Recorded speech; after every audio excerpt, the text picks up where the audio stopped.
Ha,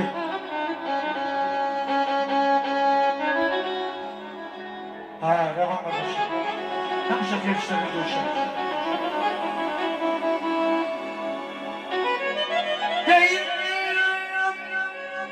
Ay yaşarım, toyum mübarek olsun.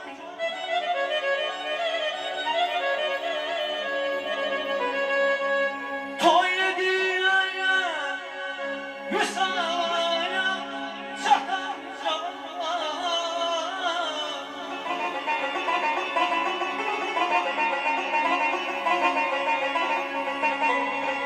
Hayme toy yediğine Hüsna'ya çatan zamanlar. Bu güzel toyumuz mübarek olsun olsun.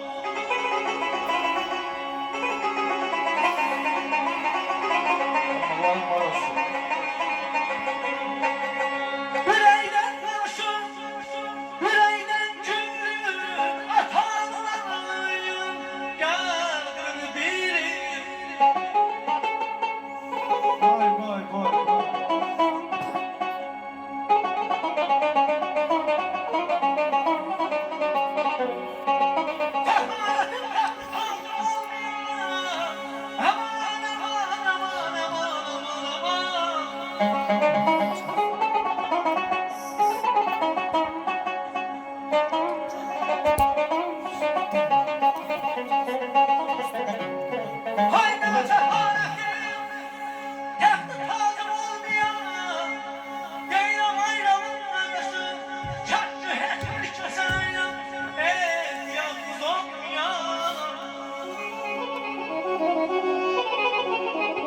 Canım kardeşim, parmaklarım var olsun. Meşk olsun, meşk olsun.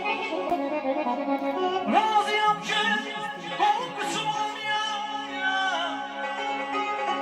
Ay razıyım ki korkusu olmaya. Derlerimi kanımın yanında. Ay canım dostum, kaç yatar ayağımızda.